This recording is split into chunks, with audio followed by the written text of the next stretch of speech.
brought Brian in for a workout as a favor to his agent, Arn Tellem. The workout went well. Yo, what's the deal? It's your boy, Who is Hendo, and we back talking sports.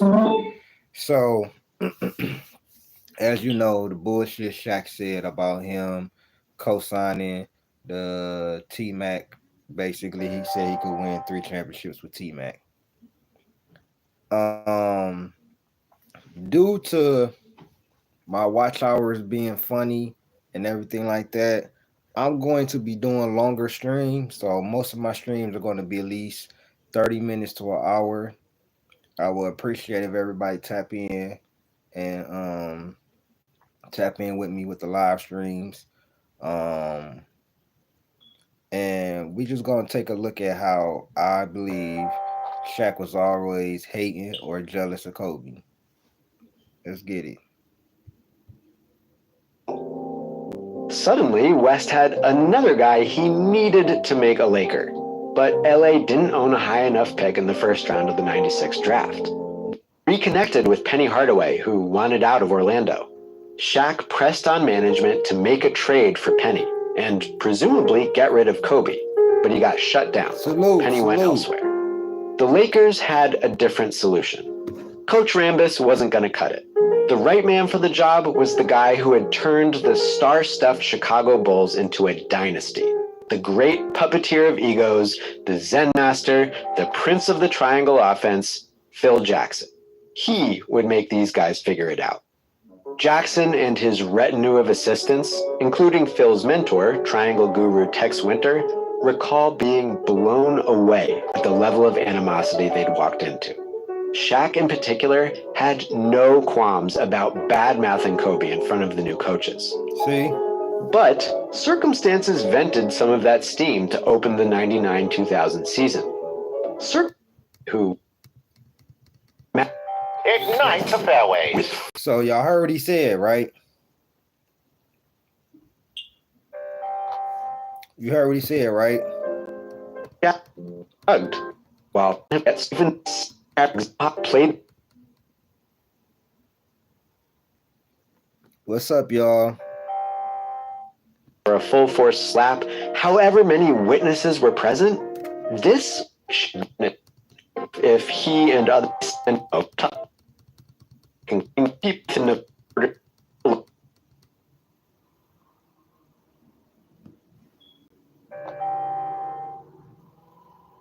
desolate, locked out winter, Shaq and Kobe.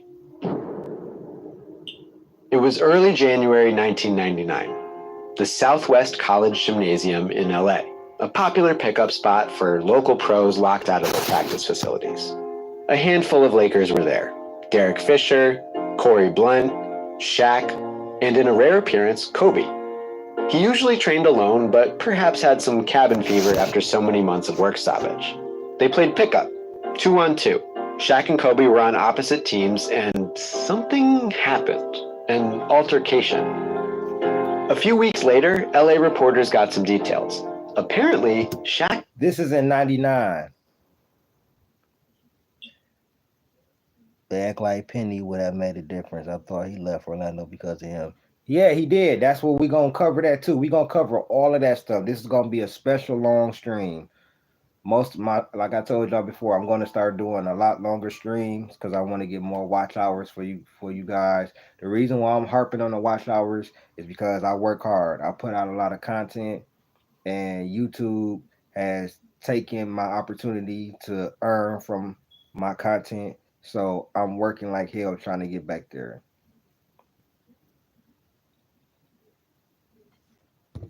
Bro, we're not. Thank you. We're not talking about that. Let's go.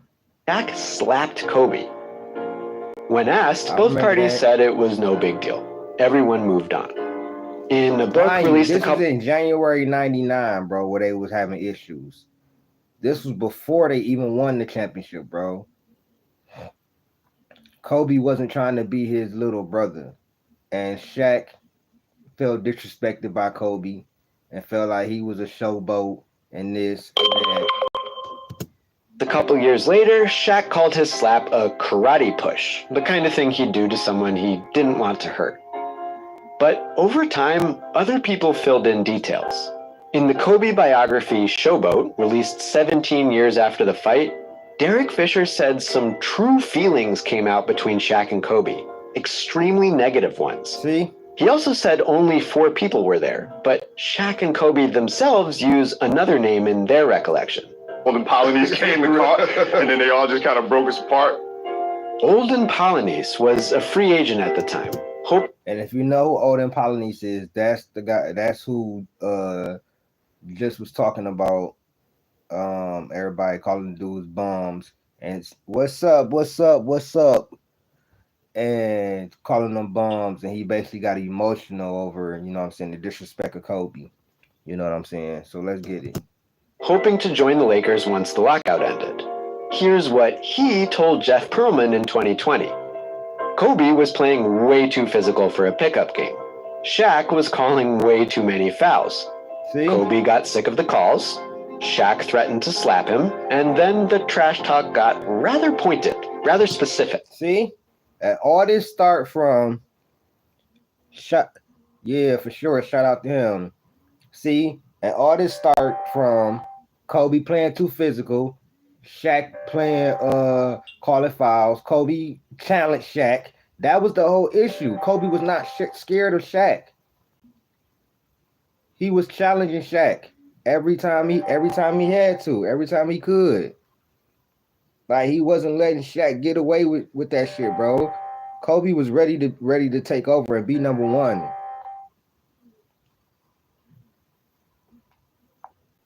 Like, Kobe was ready to be number one. Specific. This is my team. No, it's my team. You're not a leader. I will get you traded. And then, yeah, Shaq slapped Kobe. Corey Blunt confirms it. Polynice said Kobe too physical for a pickup game. Shaq was calling way too many fouls. Way too many Kobe fouls. got sick of the calls. Shaq threatened to slap him, and then the trash talk got rather pointed, rather specific. This is my team. No, it's my team. You're not a leader.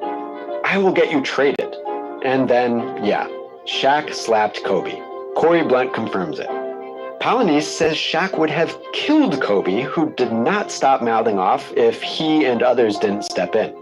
Apparently, Shaq's bodyguard, Jerome, was there too. So, again, this isn't to dispute how Shaq and Kobe interpret the fight several decades and 3 championships later.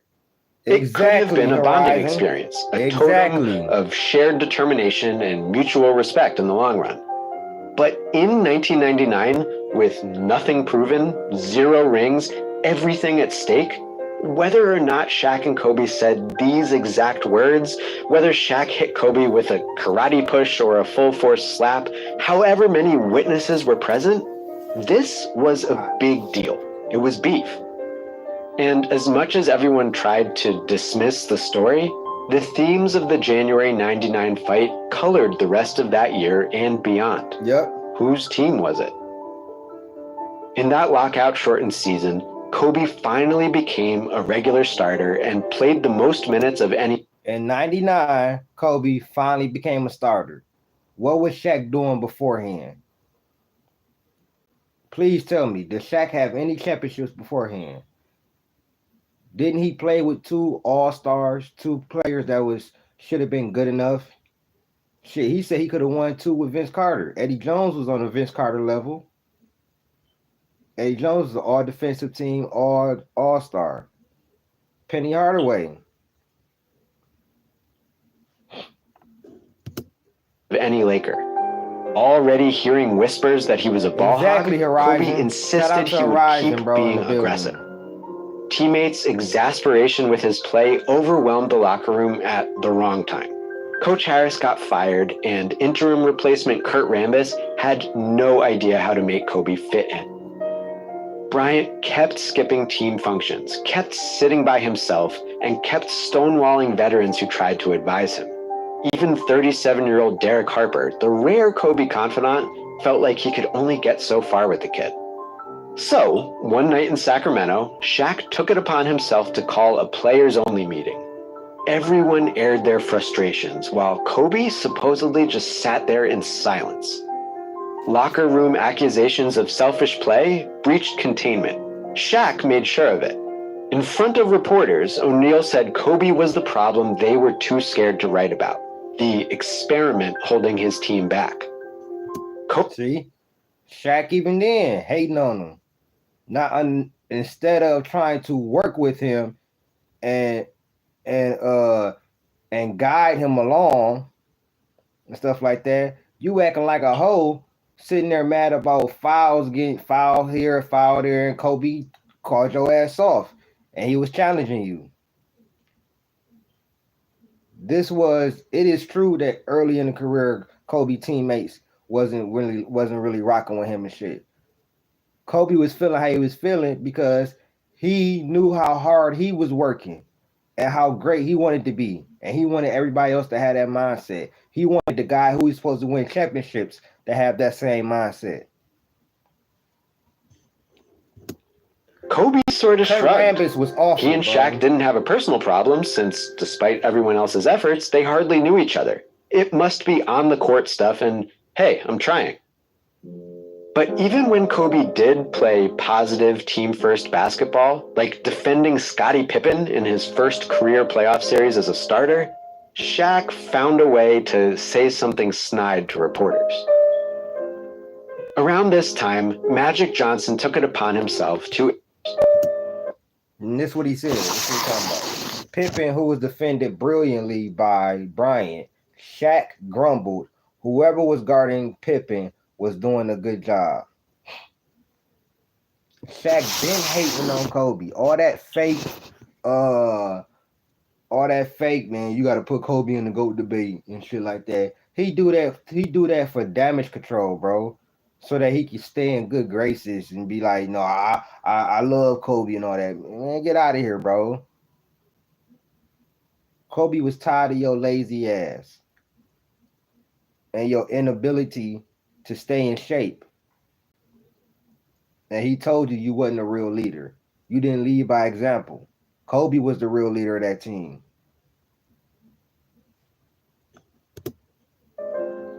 Around this time, Magic Johnson took it upon himself to encourage Shaq and Kobe to know each other better. Find harmony off the court. They thought peanut butter... Like, let's just be real, bro.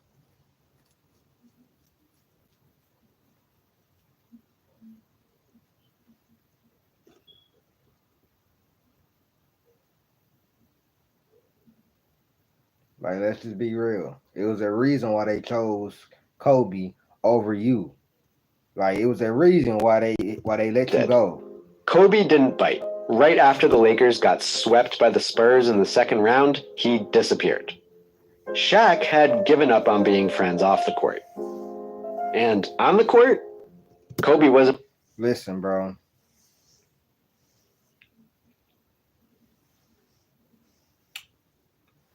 Y'all was over being friends, bro. Once Kobe saw your work ethic and how you kept taking shots at him and this and that, and how you know what I'm saying, you was hating on him, he saw that. Now y'all was able to work through it because y'all became, to me, the greatest duo of all time. But Kobe knew what it was, bro. It wasn't Magic anyway. That summer of '99, Shaq campaigned to get his Magic back, his ideal sidekick. He reconnected with Penny Hardaway, who wanted out of Orlando. Shaq pressed on management to make a trade for Penny and presumably get rid of Kobe, but he got shut down. Penny... See? Shaq been hating on Kobe. You know what I'm saying? He tried to get Kobe traded for Penny Hardaway. You just played with Penny Hardaway. You couldn't get it done. You couldn't get it done, my boy. And he went elsewhere. The Lakers had a different solution. Coach Rambis wasn't going to cut it. The right man for the job was the guy who had turned the star-stuffed Chicago Bulls into a dynasty. Yep. The great puppeteer of egos, the Zen master, the prince of the triangle offense, Phil Jackson. I will say this. What's up, Daniel? I will say this. Not Shaq. God damn. Phil Jackson was the perfect person. He knew how to manage a personality like Kobe because he was similar to MJ. The only difference is MJ was a little bit better of a leader. You know what I'm saying? Kobe had to learn a little bit more. What's going on? You have a good day too. Shout out to Luis in the building. And Phil Jackson had experience with that. He had experience with tumultuous, you know what I'm saying, teammates. I mean, he literally went through, you know what I'm saying, Jerry Reinsdorf, MJ and Scotty beefing, you know what I'm saying, Scotty beefing with the Bulls and a lot of turmoil in there, you know what I'm saying? So Phil Jackson was definitely the perfect coach. Yeah, despite his flaws, he was a horrible president GM in New York, but he would make these guys figure it out. Jackson. We talking about how Shaq always has hated on Kobe, or has never really. Him and Kobe wasn't. No, there was two alphas. We're just talking about the little slot shots. Shaq always felt like he could do it without Kobe. He always felt like that. Jackson and his retinue of assistants, including Phil's mentor, Triangle guru Tex Winter, recall being blown away at the level of animosity they'd walked into. Shaq, in particular, had no qualms about badmouthing Kobe in front of the new coaches. See? But circumstances vented some of that steam to open the 99-2000 season. Kobe broke his hand and missed the first 15 games of the year. The injury was kinda convenient. Kobe's absence gave everyone else an opportunity to get comfortable in Winter and Jackson's triangle offense, with Shaq as the apex. The Lakers went 11-4 over that Kobe-free stretch and kept right on crushing once Kobe returned, including a 16-game win streak spanning the new millennium.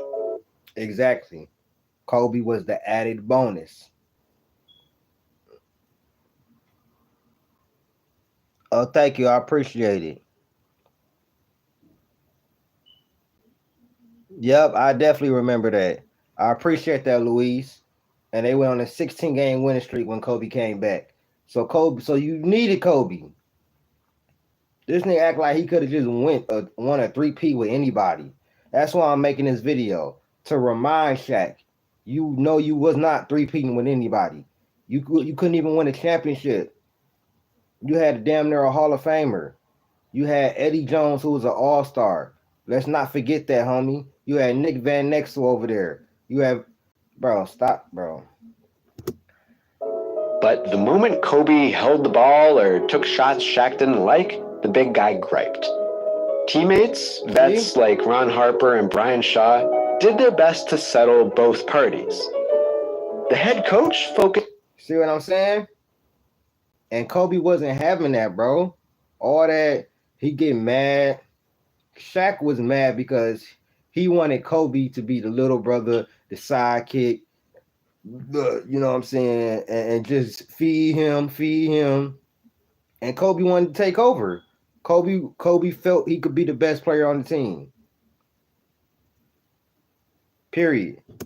Focused on building a bridge to Kobe from Shaq's side of the chasm. Jackson felt more of a connection over there.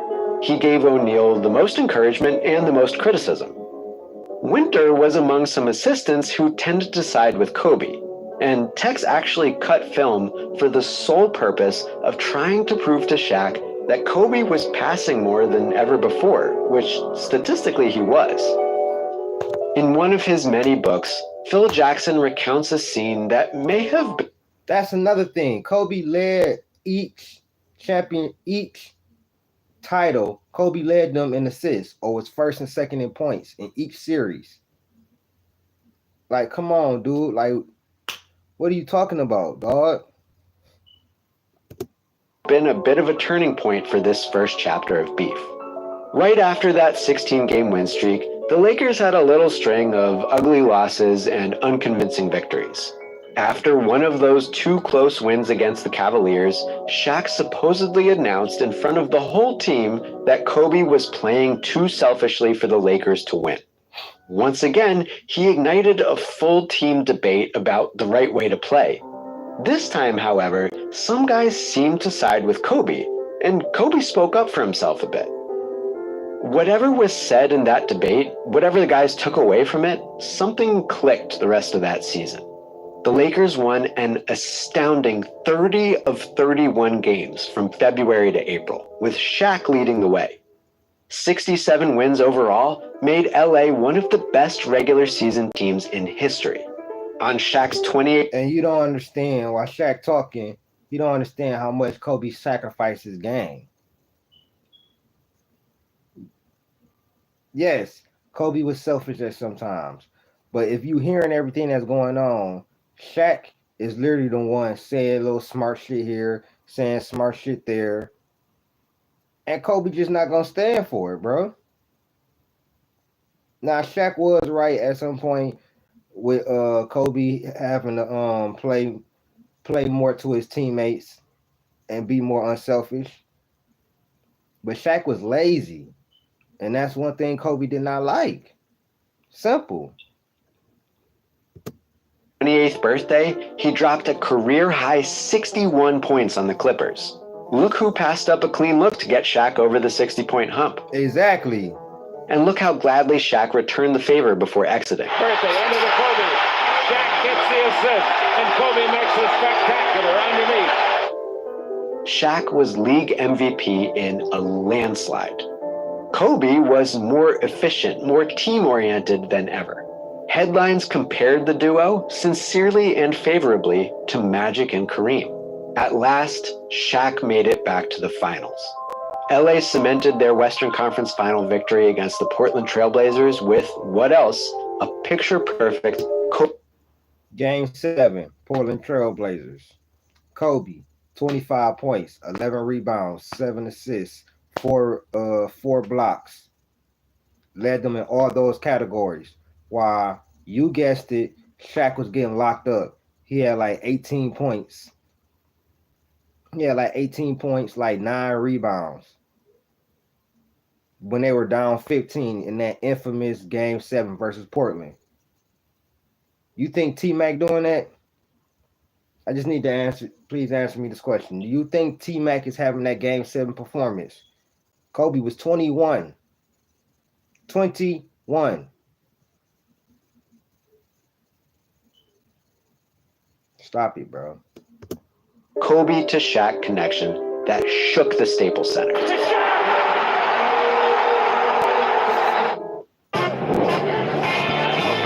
It's amazing y'all say Kobe don't pass, and one of his greatest plays is a motherfucking pass to Shaq. What's popping? What's popping? What's going on, my boy? Time in the building, my brother. Time in the building. Shaq always playing hero late in Game 4 despite a bad ankle. Shaq always reminds people of that season's final scene, the first thing that happened when the clock struck 0 on the long-awaited championship. Shaq and Kobe were together in the locker room, basking in glory. They were together in praise of their coach, the guy who instilled patience and collaboration in teammates who had lacked it. Thanks to Phil, Shaq patience, collaborations, and he had dealt with this before. That's why I say Phil Jackson is up there, if not the greatest coach of all time. You know what I'm saying? Because he was very personable too. He got without Phil Jackson, Kobe and Shaq would not winning the championship together, bro. Because they would have killed each other before they even had a chance, bro. Now ultimately it ended up going the way that it probably was gonna go regardless. But Phil Jackson was able to get 3 titles out of them.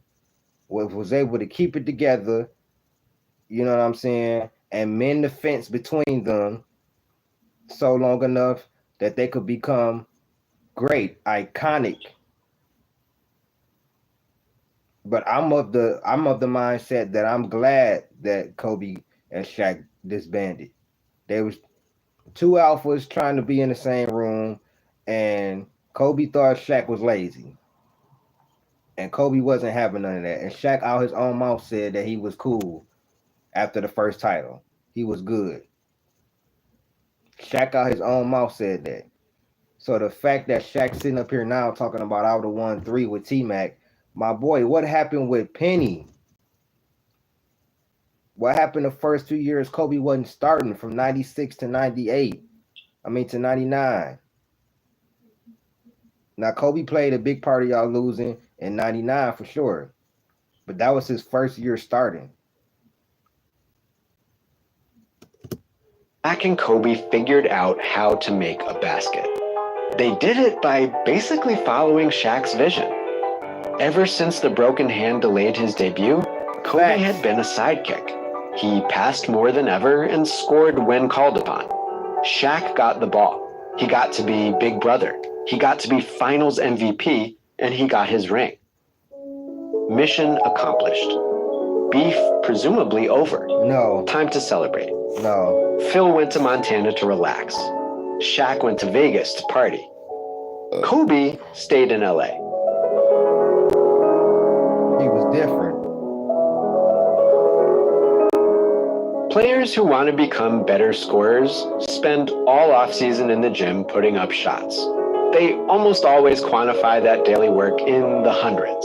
300 shots a day, 400, 500. Every now and then you'll see numbers quoted in the thousands. The offseason after his Lakers won that first championship, this was the number trailing Kobe Bryant. But this isn't the number of shots. This is the number of makes in however many more attempts. Shaq celebrated. Phil relaxed. Kobe, they said, made 2,000 baskets a day. All summer. Dedication. You heard they said after that first championship, Shaq ass went to Vegas. Now all Phil got to do is coach. Phil can go and relax and shit. Shaq went to Vegas. What did Kobe do? He went to that damn gym and made 2,000. He was working. He wanted to taste that again. And this is where the rift started coming even more. Kobe he didn't think Shaq was fit to be a leader. He was not trying to be nobody's little brother. He was trying to be MJ like. He was trying to be the greatest. And Shaq wasn't trying to be the greatest. He just was trying to be the most dominant, as he say. Summer long.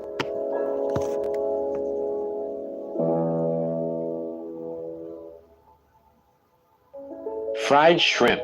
Salute, melted cheese. Salute. My boy, straight to the point in here. I ain't even see you, my boy. What's popping?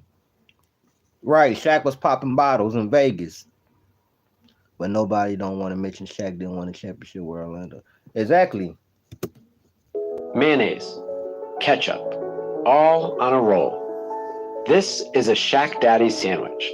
When he played in Orlando, Shaquille O'Neal ordered this custom sandwich often enough that a local restaurant put it on the menu. On the night in 2000, when he won his first championship with the LA Lakers, Shaq couldn't sleep. So his personal chef made him a Shaq Daddy at 5 a.m. After finally getting some shut-eye, Shaq did a week or two of media appearances, enjoyed the championship parade, then headed to Vegas to do Vegas stuff with his friends. After that, he went home to Orlando, hunted a little, and hung out by the pool. See? All this comes from one of several O'Neal autobiographies. Do you see how different Shaq's offseason was than Kobe? You will understand the rift. You will understand why Kobe was so irritated and angry and wanted Shaq out. Years coming after this. But they were so great and dominant together that they were able to win 3 championships. The same thing with Jordan and Pippen.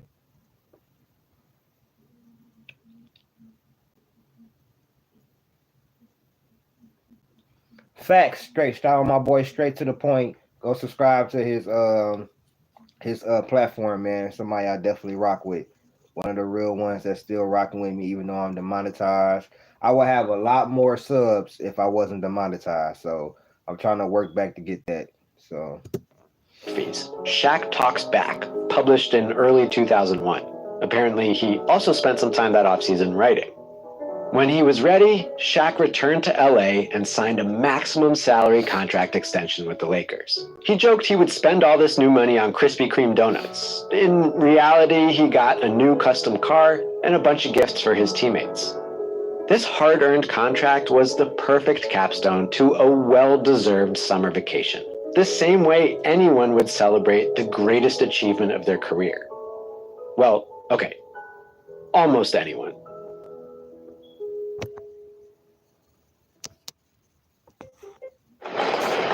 Wow, this is unbelievable.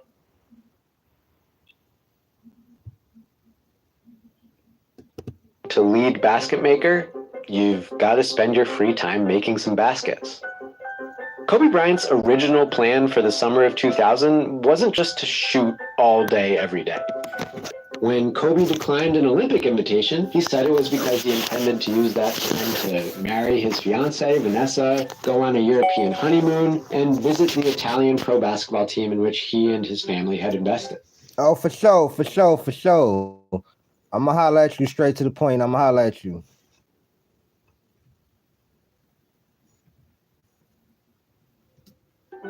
But Kobe didn't get married that summer.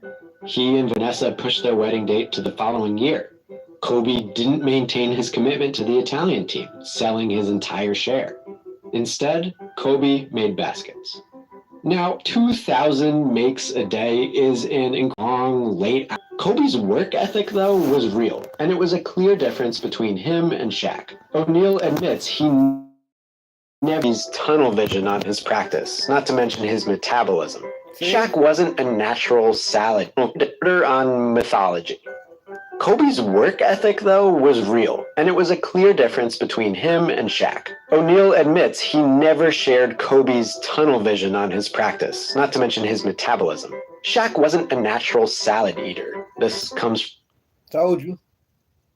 When it comes to their tunnel vision, and it says, I wanted to be great too, but I had other things in my life. I didn't have that tunnel vision that made Kobe so special, so annoying at the same time. The fuck you mean annoying? It's annoying that I want to win a championship every year and I'm trying to be the greatest I could be and not slack off and get content like you. The other thing Kobe didn't understand was I wasn't born with his body or his metabolism. You were smaller in Orlando. Orlando Shaq was way smaller. You decided to get out of shape and get fat as hell. Go look at Shaq in Orlando and then go look at him with LA. If he was Orlando Shaq in LA, Kobe would not have an issue with that, bro. Go look at how small Shaq was in Orlando. Cut it out, bro. Comes from yet another autobiography. Some of this discrepancy was just two guys being different ages and at different places in their personal lives. And some of it had to do with their different basket-making techniques. Kobe was working on shots from range. Runners, floaters, pull-ups, turnarounds, fadeaways, finesse stuff. Shaq was a masterful, close-range steamroller. He didn't feel like anyone could stop his moves toward the rim, so he didn't have much to improve upon before each season. He was pretty candid about this in that landmark players-only conversation with Kobe. So I mean, a lot of times I didn't come into camp ready, because that's just how I got done. Because my thing. See? Conversation with Kobe. So I mean, a lot of times I didn't come into camp ready, because that's just how I got done. Because my thing is, I don't need to get ready for done. Especially not with Kobe doing his thing. What I tell you, I admit sometimes I didn't come in ready for camp. You know what I'm saying? I don't need to get ready for dunking. See? Told you. But y'all niggas but they blame the hell out of Kobe for running Shaq out of town, even though Kobe was just asserting himself and not being no pushover. Because I had you, I was able to just chill out in the summer. They laughed about this in retirement, but That's what pissed me off. That was it right there. That was me off. Years later, Kobe expressed, with hindsight, his belief that those Lakers could have won more than 3 titles if Shaq just trained harder. It was the subject of the last little public tiff between it. I wish he was in the gym. I would have had 12 fucking rings.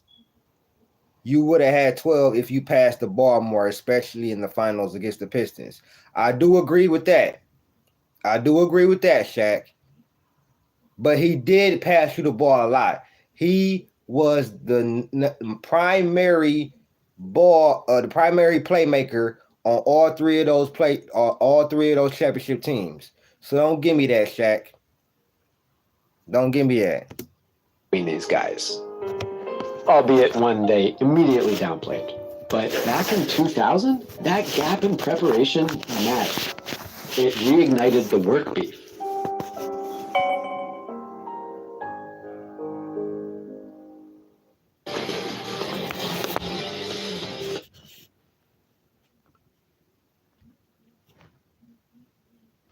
Kobe's untimely injuries had relegated him to sidekick status for important parts of the first championship season, the very beginning and the very end. He was a heroic sidekick at times, but almost always secondary to Shaq, who was regular season and finals MVP of 2000. Looking ahead to 2001, Kobe was done with that. He came into training camp insistent that his summer of hard work of however many baskets entitled him to a bigger role. And early season circumstances left the Laker offense ripe for such a coup. Derek Fisher had been expected to take over as lead guard of the Lakers' triangle offense, the chief basketball distributor, but he was sidelined following foot surgery. Most everyone else... And see, this was 2001. When Kobe came in 2001 that year, that's when Kobe was like, look, bro, ain't no sidekick shit going on no more, bro. I have grown in this offseason and gotten to the point where I could be the leader of the team. I could lead the team.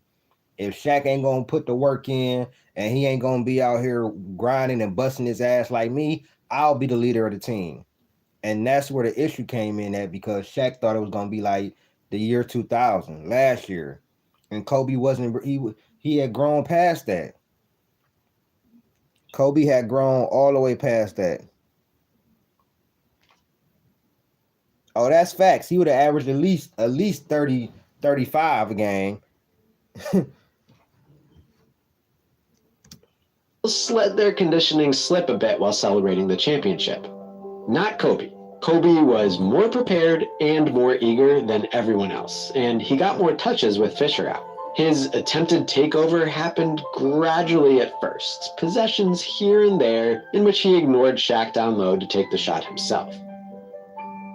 Shaq didn't wait to voice his displeasure, privately and publicly. Shaq made his point on the court, too. Lakers coaches thought their center was, through some combination of petulance and poor conditioning, not running or defending with 100% effort. This is what Shaq said: if I'm not the primary option on offense, don't expect me to work hard on defense. And there is the issue, being a diva. So because you might not be the primary option on offense every time, and Kobe might be the primary on a lot of possessions, you don't want to go play defense. Kobe had to play defense, and he ain't the primary option on offense, and he still had to play defense. That shows you Shaq was really the selfish one, really the one acting like a diva.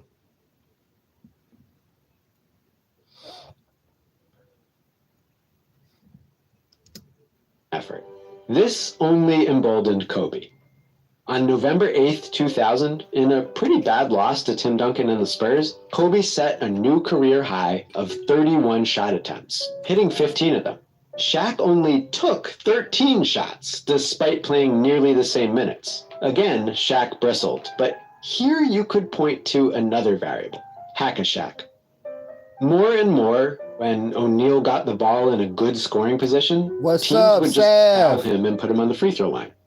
More and more, Shaq missed those free throws. See? Foul shooting had always been the big guy's weakness. See, Hacker Shaq. People know where Hacker Shaq come from, bro. Come from that nigga not hitting his free throws. 2. Now, sometimes he did hit them in the clutch, but let's be real. Yet he had hardly worked to fill that hole in his game. In fact, instead of refining his form with practice, he'd kind of arbitrarily tweaked it, evidently for the worse. O'Neal admitted all of this in Shaq Talks Back, with a little smiley face. As long as Hack-a-Shaq remained a viable defense, as long as Shaq wasn't going to make those free baskets, Kobe reasoned he shouldn't get the ball. So, Kobe kept shooting. 2001 would be the first season in their careers in which Kobe attempted more field goals than Shaq did. Phil Jackson, once the savior of this rocky partnership, had no grip on a healthy and motivated Kobe. Phil told him to dial things down a bit. Kobe said, nope, I'm dialing up. No, nigga. This game at Golden State in December stands out as exemplary. Kobe made it a shootout between himself and the Warriors' Antoine Jamison. Down the stretch of what ended up being an overtime battle, Kobe repeatedly ran pick and roll with Shaq and repeatedly ignored the roller to take the shot himself. Reject the screen, beat. Now, what I will say is that Kobe had issues and he had to learn to be the bigger person sometimes. But that was a young Kobe. But when you understand his reasoning behind how he did Shaq and what you were just hearing, then you will understand, like, all right, that is kind of valid. But Kobe had to learn to be the bigger person to win the game. You know what I'm saying? But the end all be all, if you ain't making the free throws and they hacking you every time, bro, I got it, bro. I got it. And then you saying this about me in the media and everything like that. But Kobe eventually got over that and started, you know what I'm saying, doing more of that. But this is just showing how Shaq always had an issue with Kobe wanting to be number one and after that first year not wanting to be in his shadow and feeling like he wasn't the leader that Kobe could be. Beat Larry Hughes off the dribble, shoot. Take the handoff, dribble into the corner, still contested, shoot. Wait, if you or someone you know was detained... I'm just telling you the truth. During timeouts, an exasperated Shaq demanded Kobe pass him the ball. No. Spin away from the pick, draw a second defender, shoot. Not much of a screen, no separation, doesn't matter, shoot. That night, Kobe shot the ball 35 times, and plenty of them went in. He matched Jamison with 51 points, the first 50-point game of his career. Shaq took 18 shots, and the Lakers lost to the Warriors, a pretty bad team. No one was happy, but Shaq and Kobe weren't going to talk it out. Kobe once explained that when things got tense, he and Shaq didn't speak to each other so much as they spoke about each other. They used the media. Reporters often had to pick one perspective or the other. There were Shaq guys and there were Kobe guys. If you hung around one for quotes, the other was likely to cut you off. You got more regular work as a Shaq guy. Where Kobe's myth-making came from tight-lipped solitude, Shaq built his own mythology by talking and talking and talking. He wrote books. He criticized. He boasted. He teased and joshed and... Exactly. Shaq was doing a lot of this. Kobe was doing this. Kobe was trying to do this. I'm going to show you. Actions speak louder than words. Shaq was trying to do this. You know what I'm saying? And backtracked enough that you didn't know quite what to believe. Did he want to trade? He reportedly told new GM Mitch Kupchak he did, but then played coy with reporters and let his agent deny it. Did he consider heading back to Orlando to play with Tracy McGrady? He did say that, but then he denied saying it. Look, in my eyes, I'm not lying. I love Tracy McGrady. It all comes back. So it makes sense now. It makes sense now. No wonder he think he could have won with T-Mac. He probably thought he could have won with T-Mac back then. Told you. The hate and the internal jealousy been there. Shaq can do all that. Oh, this is criminal. Why is Kobe number 11? And do all that. You know what I'm saying? And fool y'all he want to. I grew up watching this. The end of the Bulls dynasty and the beginning of this dynasty. You can't fool me, Shaq. We remember. That entire book O'Neal released around this time, Shaq Talks Back, Shaq later said he never read it. On a day-to-day basis, Shaq's loose words were likeliest to stoke the perception of a feud, but then he always reserved the option to laugh at you for taking him seriously. Shaq seemed to enjoy manipulating the media by being messy. Kobe chose his words more carefully. When he said something pointed, it was very pointy indeed. There was no mistaking it. It wouldn't be in the regular locker room scrum. He'd pick a reporter for a separate one-on-one exclusive. That 2000-2001 season, it was ESPN's Rick Bucher. If the beef had been quietly defrosting through the first few months of the season, this January issue of ESPN magazine suddenly lit a grease fire. Occupying the whole cover, a solitary Kobe says he's second to nobody. And yes, nobody... Well, I tell you, and I remember this, because this was when he was, when he started saying everything. He was like, Shaq was fat and lazy and all stuff like that. Kobe wasn't trying to be second to nobody no more. He wasn't trying to be nobody's little brother. That shit was dead. And 01 Kobe, he showed you. Look at the playoff stats. Literally identical to Shaq's, bro. 1A, 1B, however you want to call it. But guess who led in fourth quarter scoring? Kobe. Guess who was taking a shot at the end of the game? Kobe. Guess who was guarding the best perimeter defender or a top 2 perimeter defender? The AIs. The Reggie Millers. The Jason Kidds. People like that. Kobe. Shaq was dominating the weak era of big men. A weaker era of big men. The golden era in the 90s, he wasn't doing that. He ain't do that to Hakeem.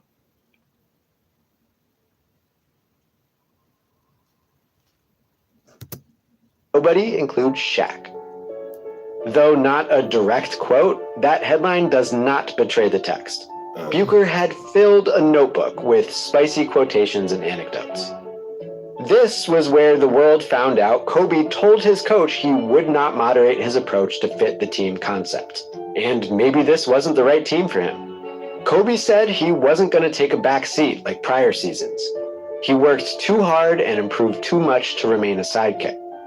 Bucher was clearly becoming a Kobe guy, but he got Shaq on the record too.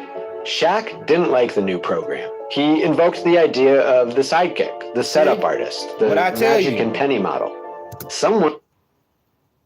The who? The who? Idea of the sidekick, the setup artist, the Magic and Penny model. He wanted him to be his penny. Kobe was much more than a penny. Kobe not having that no more, bro. He like, bro, I can lead us to a championship, bro. You gonna fall in line with me now because you're not working hard enough, bro. You're not working hard enough. Your free throws, no. You're not able to hit free throws. They hack a Shaq in you. No, I'm going to lead us, bro. I'm working the hardest, bro. You're not working as hard as me. Now, that was Kobe's downfall a little bit because he had to learn to be a better leader and be more personable and open up and communicate with his teammates a little bit better. But some of them niggas deserve what happened to them. Deserve what Kobe gave to them. Shaq deserved that shit. You were lazy, fat. You kept talking in the media here, and there. So now when Kobe do his interview and he get to talking, you don't like the program. Yeah, it was all cool when Kobe was cool being a little brother and everything like that. But once he turned his game up over the offseason and you was lackadaisical and in Vegas, and now he wanted to take his game forward. What we're going to do in another video, because this is going to be a part 1 why Shaq was always hating on Kobe. When Kobe was on a 9-game, 40-point streak, and Phil asked him to dial it back because of who? Shaq. They was losing. We lose a big fella. Shaq was always jealous. He wanted Kobe to be number 2 forever. And Kobe wasn't having that. Kobe was never going to reach the heights that we would have saw him reach with Shaq clouding him, holding him back. Two different work ethics. That's why they did not work. Kobe was not satisfied. Shaq was. Someone's got to feed the big dog. If the big dog's not fed, he's just a token big man screening and rolling for nothing. Shaq basically threatened to withhold interior defense if he didn't get the ball. There had been rumors that he used hand signals to discourage teammates from letting Kobe dictate the offense. Shaq was like, if I am, they're not working. Well, explained Kobe, maybe the big dog would get fed if he hit his free throws. Bryant couldn't trust Shaq or anyone else as much as he trusted himself to lead the offense. Yeah, the Lakers succeeded back when the ball moved through Shaq, but they were going to succeed even harder now with Kobe in charge. Instead of 5 and 7 game series, and they'd be sweeping their playoff. And was he lying? That 0-1 Lakers team, one of the best, they lost 1 game, and that's to generational AI. They lost 1 game in that playoffs. So it looked like Kobe was telling the truth. It looked like Kobe was telling the truth.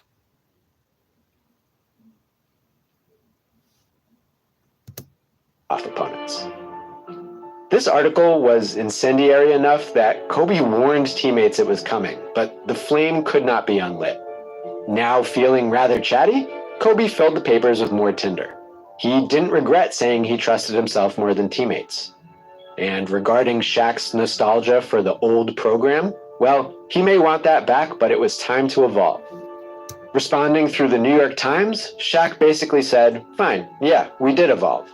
It's Kobe's team, and look at it. Our record is worse, and we're playing without passion. If you like it better this way... See? Our team is worse, and we playing without passion. We got 23 wins and 11 losses. He didn't think Kobe could lead them to be a better team, or he could lead them to a championship, being the number 1. And when they still did, he really didn't have nothing to say because Kobe was right there with him. You could damn near say Kobe was the number 1 in 2001 up until the finals where Shaq, of course, took over. But why did he take over in 01? Who did they face? Dikembe Mutombo was no match for Shaq. Come on, bro. Kobe was facing better competition at his level than Shaq was. Let's keep it real. During the Western Conference playoffs, that's when Shaq was playing most of the best big men.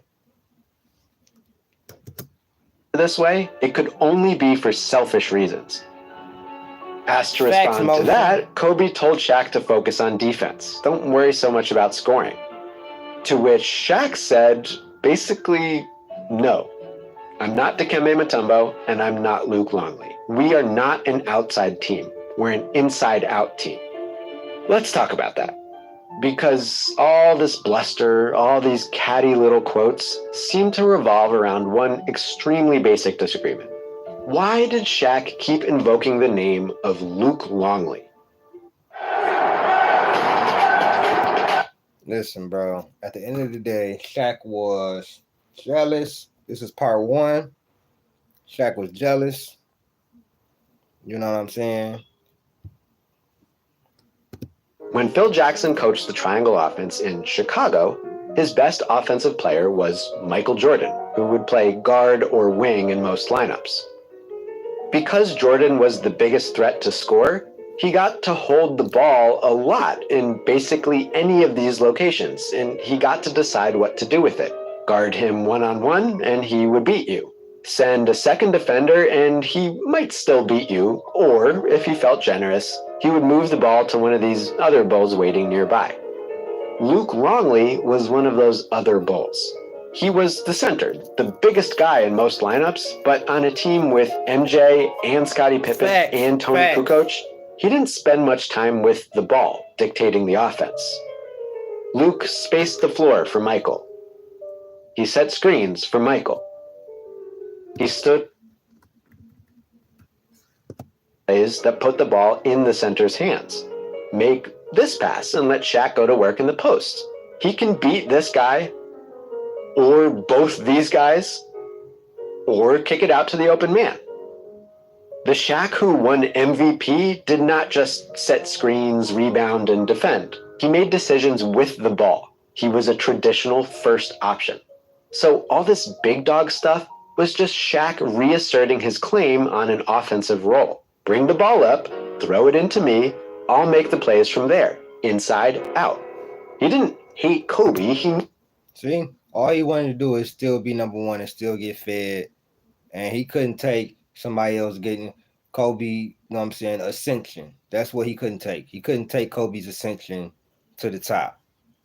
And how he didn't want to be a sidekick no more. Needed Kobe like they were married. Kobe saw it differently, especially in critical moments.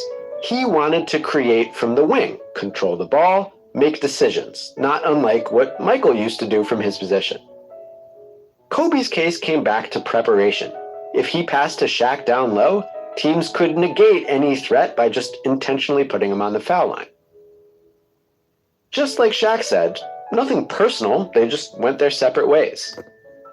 Because you can be sure Shaq wasn't saying this stuff to Kobe. For a little while, he even stopped speaking to reporters. His point had been a pretty funny end to a long interview segment. That Shaq refused to comment on the story. Only Kobe spoke to Jim Gray that day. He suggested he understood Shaq's terms. I know it was. I know that. Oh, yeah, I know I really was nasty. Oh, absolutely. That's easy. And he acknowledged. Look, man, like, share, subscribe, hit that join button. This is part one of Shaq always hating on Kobe and the proof. I'll be doing a part two tomorrow. You know what I'm saying? So it is what it is, man. Like, share, subscribe, hit that join button. I appreciate everybody. I'll definitely be doing longer streams for the rest of the summer and for the rest of this year. Trying to get a lot more watch hours back. So I would really appreciate y'all just tapping in with a lot of my videos. I made a playlist of my LeBron Truth videos, lives that you may have missed. You know what I'm saying? I got a lot of videos on here, so just check it out. And we about 1,400 watch hours from getting back remonetized. You know, so I really appreciate y'all. Yeah, he has. But it's all good though. Also, I will be having a Chris Paul, John Stockton breakdown video for my boy Cottage. I'm just doing research on that. This was just an on the fly video because of what Shaq said. I always knew that he didn't want bro. He didn't like Kobe ascension. As long as Kobe was the little brother and taking the back seat and giving all the and giving him the number one duties and everything, it was cool. But once Kobe didn't want to do that no more, then it was an issue. So it is what it is, man. Y'all like this video, please. Let's get this to at least 10 likes. You know what I'm saying? Let's get this to at least 10 likes. I appreciate y'all, man. I'm out, man. Peace.